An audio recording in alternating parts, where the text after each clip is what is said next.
El día de hoy vamos a hablar sobre la función de los nervios craneales. Estos nervios contribuyen significativamente a la percepción sensorial y a la ejecución tanto de movimientos voluntarios como movimientos involuntarios, lo cual los hace vitales para el correcto funcionamiento del organismo. En esta imagen podemos observar, además de varias partes del encéfalo, los 12 pares de nervios craneales, que son en total los nervios craneales con los que contamos. Estos normalmente se representan con el nombre o con números romanos y forman parte del sistema nervioso periférico. En el caso de la imagen, pues los estamos viendo denominados con números romanos del 1 al 12. Iniciamos entonces con el nervio olfatorio o par craneal 1. La función principal de este nervio es transmitir la información sensorial relacionada con los olores desde la mucosa olfativa, que está ubicada en la cavidad nasal, hasta el cerebro. ¿Cómo hace esto? Pues bien, este nervio tiene la capacidad de detectar moléculas químicas en el aire que ingresan a la nariz durante la respiración y lleva esa información al bulbo olfatorio que está ubicado en el cerebro. Una vez que esas moléculas de olor ya han activado los receptores en la mucosa olfativa, estas señales se convierten en impulsos eléctricos que son transmitidos a través del nervio olfatorio hacia el bulbo olfatorio. En unos términos de pronto un poco más técnicos, podríamos decir que el recorrido de este nervio empieza con fibras nerviosas especializadas que se pueden encontrar en la mucosa olfatoria, que son las que vemos en la imagen, en la parte de la mucosa, unos filamentos de pronto un poco más prolongados y más finos. Estas fibras entran en la cavidad craneal a través de la lámina cribosa del hueso etmoides y llegan al bulbo olfatorio, que es el sitio de origen del tracto olfatorio. Los impulsos nerviosos pasan a través de las estrías olfatorias a las áreas olfatorias del cerebro y es allí donde se completa como tal este proceso. Es importante decir que la capacidad de percibir olores es muy importante, tanto para poder disfrutar la comida como para también poder hacer detección de peligros. Tiene también incidencia en la parte de la memoria por la asociación emocional que esto genera, porque algunos olores pueden evocar recuerdos o desencadenar respuestas emocionales. Seguido tenemos el nervio óptico o par craneal 2. Su función principal es transmitir información visual desde la retina del ojo hasta el cerebro. Este nervio lleva los impulsos visuales generados por la luz y captados por las células fotosensibles de la retina al área visual del cerebro. Su recorrido inicia en las neuronas bipolares de la retina. De ahí sale de la órbita ósea para entrar a la cavidad craneal a través del conducto óptico. Los dos nervios ópticos, uno a cada lado, transitan hasta llegar al quiasma óptico, donde se cruzan parcialmente. Es importante tener presente que cuando se habla del nervio óptico, se está haciendo referencia exclusivamente a la parte de la vía óptica entre el globo ocular y el quiasma óptico. Este nervio es importante porque le permite al cerebro percibir, procesar e interpretar todo lo que vemos. Llegamos al nervio oculomotor o par craneal 3. Este tiene como función principal controlar varios músculos que están involucrados en el movimiento del ojo. Normalmente se les llama músculos extraoculares, dentro de los que encontramos el músculo elevador del párpado superior, músculo oblicuo inferior, músculo recto superior, inferior y medial. Las fibras del nervio oculomotor llevan información del cerebro hacia la periferia, por lo que se le conocen como nervios eferentes. Este nervio emerge de la cara anterior del mesencéfalo y sale de la cavidad craneal para entrar a la órbita ósea a través de la fisura orbitaria superior. Estas fibras de este nervio oculomotor terminan finalmente en los músculos extraoculares. Es importante destacar que la función de este nervio es crucial para la visión y la coordinación adecuada de los movimientos oculares, permitiendo así la exploración visual del entorno y la percepción visual adecuada en diversas direcciones y distancias. También es importante tener en cuenta que este nervio proporciona inervación parasimpática a músculos como el músculo del esfínter de la pupila, que es el responsable de la constricción de la pupila, y al músculo ciliar, que es el que cambia la forma del lente del ojo. Continuamos con el nervio troclear. Este tiene como función principal controlar el movimiento del músculo oblicuo superior del ojo. Este músculo es responsable de realizar movimientos hacia abajo y hacia adentro del globo ocular, contribuyendo de esta manera a la rotación y estabilidad del ojo durante la visión. Este nervio se origina en el mesencéfalo y emerge exactamente por la cara posterior del tronco del encéfalo. Luego se dirige hacia adelante para entrar en la órbita ósea a través de la fisura orbitaria superior, terminando en el músculo oblicuo superior. Hay un dato curioso con este nervio y es que es el único par craneal que surge de la cara posterior del tronco del encéfalo. Es importante destacar que también este nervio proporciona una inervación parasimpática, específicamente en el músculo esfínter de la pupila, que es el responsable de la constricción de la pupila, y el músculo ciliar, que cambia la forma del lente del ojo.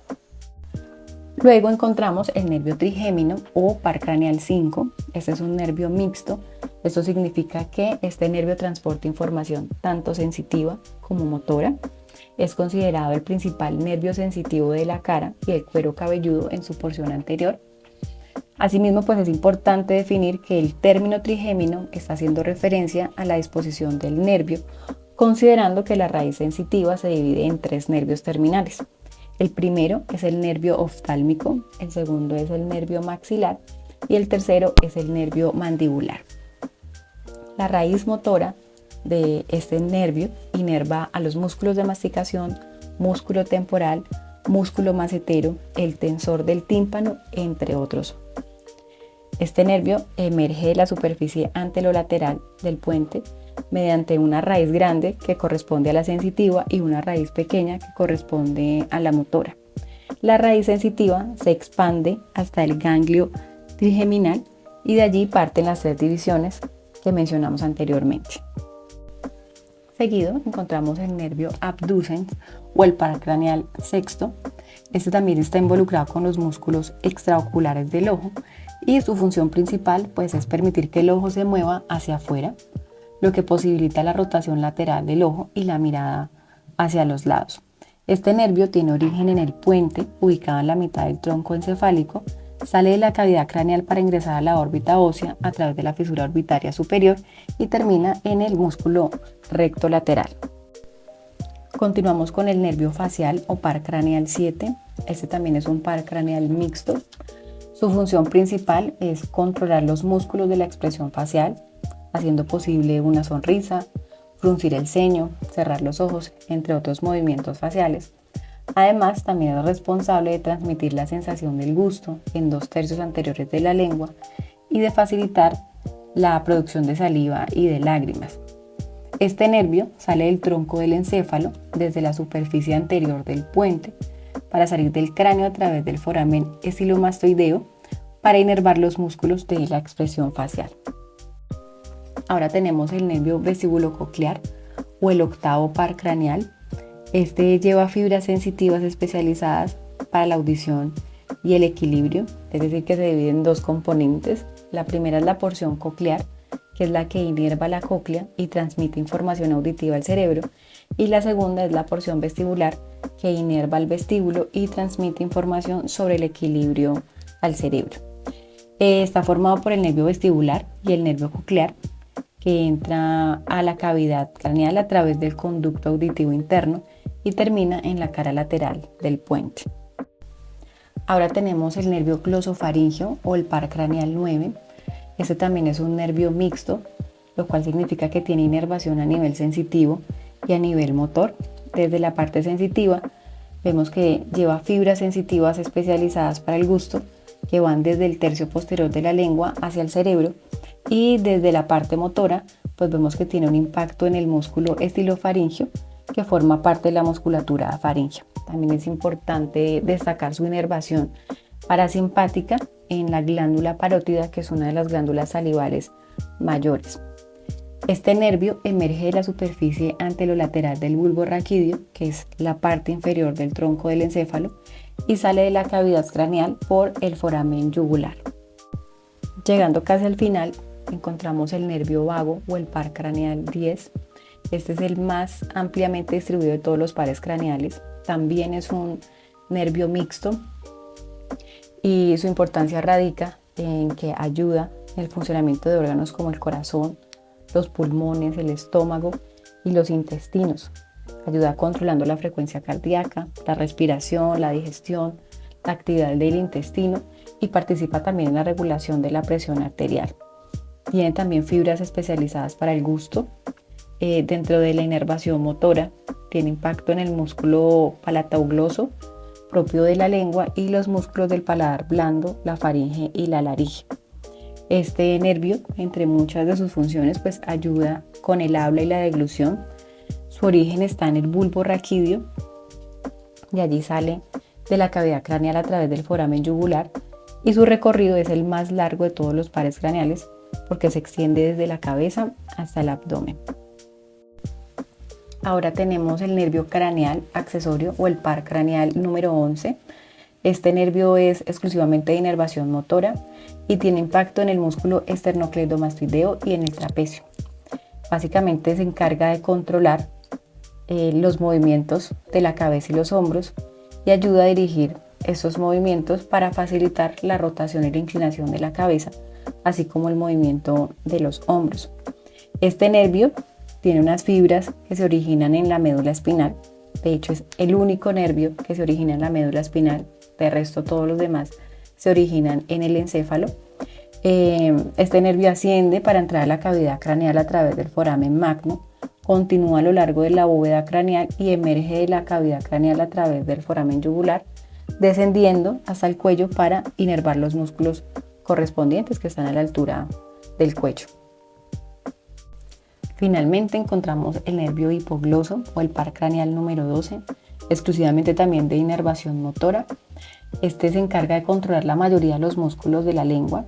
Su función principal es permitir los movimientos de la lengua para la masticación, la deglución, el habla y otras acciones relacionadas con la coordinación y la movilidad de este órgano muscular.